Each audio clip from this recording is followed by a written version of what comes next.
আমাদের মধ্যে কতটা যে পাওয়ার আছে এটা এখনো পর্যন্ত আমরা নিজেরা জানিই না কেমনে। আসলে আমরা একটা কোনো গাছের সাথে তুলনা দিই, কোনো গাছের বীজের সঙ্গে তুলনা দিই।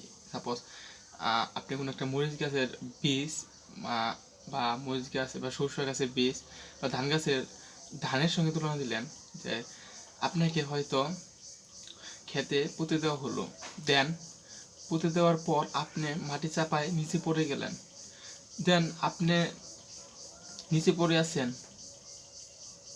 এখন এখন আপনাকে কেউ দেখার মতো নেই, কেউ শোনার মতো নেই, বাট আপনি নিজের মতো নিজে নিজে মাটির তলে চাপা পড়ে আছেন। আপনার মধ্যে যে কতটা ক্ষমতা আছে আপনি শুধু জানেন, আপনি যে কী করতে পারবেন আপনি শুধু জানেন। সেই ধানটা যে কী করতে পারবে, সেই সৌসার বীজটা যে কী করতে পারবে, সেই মরিচের বীজটা যে কী করতে পারবে আমরা সকলেই জানি। কারণ হয়তো এখন সে নিচে মাটির তলে চাপা পড়ে আছে, বাট সে একটা সময় অবভিয়াসলি ওপরে আসবে উঠে। আর যখন উপরে উঠে আসবে সবাই, সে অবশ্যই কিছু আমাদের দিবে, অবশ্যই আমাদের কিছু দিবে। মরিচ মরিচ মরিচ মরিচ দিবে, আমাদের ধান দিবে অনেক, অ্যান্ড আর সরষা দেবে। এভাবে অনেক অনেক কিছুই, অনেক চারাই মাটির তলে পুঁতে দেওয়া হয়, অনেক বিচি মাটির তলে পুঁতে দেওয়া হয়, যেটা যেটা চাপা পড়ে থাকে, কিন্তু তাদের মধ্যে শক্তি আছে, জীব শক্তি আছে বলেই কিন্তু সে উপরে উঠতে পারে। এই উদাহরণটা যদি আমাদের সঙ্গে ম্যাচ করা হয় কেমন হয় চলুন দেখি। ধরুন আমরা আমাদের যদি আমাদের যদি আমরা যদি বুঝতে পারি যে আমাদের মধ্যে কী পরিমাণ শক্তি আছে, কী করতে পারি আমরা, আমাদের মধ্যে কী পরিমাণ আমাদের দক্ষতা, আমরা কী থেকে কী করতে পারি, এটা আমাদের সার্থকতা। আমরা কীভাবে বুঝবো? একটা একটা বীজের সঙ্গে তুলনা দিলেই তো হয়ে যায়। তাদের মধ্যে যদি আমরা আটকে থেকে, তাদের মধ্যে যদি কোনো জায়গায় না বেরোয়, কোনো কারোর সাথে না মিশে, যদি টানা যদি একটা জিনিস কনসিস্টেন্টলি কিছু করা হয়, আমাদের consistently every single day, so আমরা হয়তো ঘরের ভিতর, রুমের ভিতর বন্দি হয়ে প্রতিদিন এভরি সিঙ্গেল ডে প্র্যাকটিস করি। সো সেই প্র্যাকটিস করার ফলাফল কিন্তু হয়তো আমাদের কেউ দেখে না, শুনে না, কেউ কিছু বলে না।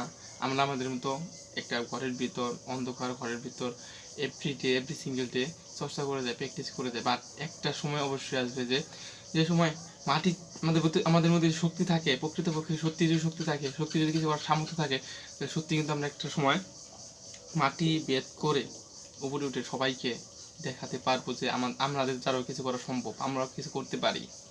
ইয়েস, সম্ভব।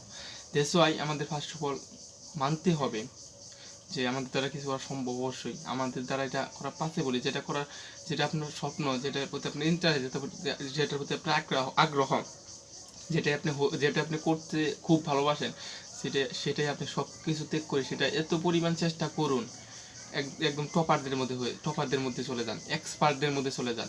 দেন যখন এক্সপার্টদের মধ্যে থাকতে পারবেন, তখন আপনি ছোটো কাজে যদি এক্সপার্ট হতে পারেন, একটা ছোটো সামান্য কাজে, তাও আপনার ভ্যালু অনেক থাকবে।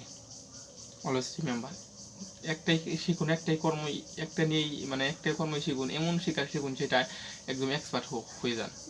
তো অবভিয়াসলি ভালো কিছু হবে যদি এরকমভাবে আপনি কিছু করতে পারেন যে সেটা একদম এক্সপার্ট।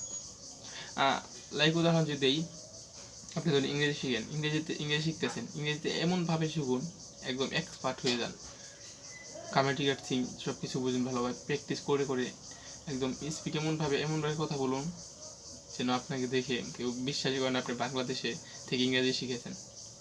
দ্যাটস ওয়াই যেটাই শিখুন যেটাই করুন, আগে দেখুন নিজের ইন্টারেস্টের সাথে সেম নাকি, তারপর দেখুন, তারপর প্র্যাকটিস করার একটা গোল সেট করুন, তারপর এত পরিমাণ প্র্যাকটিস করুন, সেটা মাস্টার হয়ে যান, এক্সপার্ট হয়ে যান। আর হয়ে যেয়ে যখন এক্সপার্ট হতে পারবেন, তখন পুরো বিশ্বে আপনাকে দেখবে, পুরো বিশ্ব আপনার কাছে ইন্টারভিউ নিতে আসবে, পুরো বিশ্ব আপনার কাছে এসে আপনার কাছে আসতে হবে বাধ্য হয়ে। That's why you have to practice, you have to learn English, you have to goal set, and you will be win. Obviously, just need practice and consistently, and every single day try, yeah. then একদিন সফলতা দেখা অবশ্যই পাওয়া যাবে, and obviously success খুব খুব শীঘ্রই চলে আসবে। ইয়াস, থ্যাংক ইউ।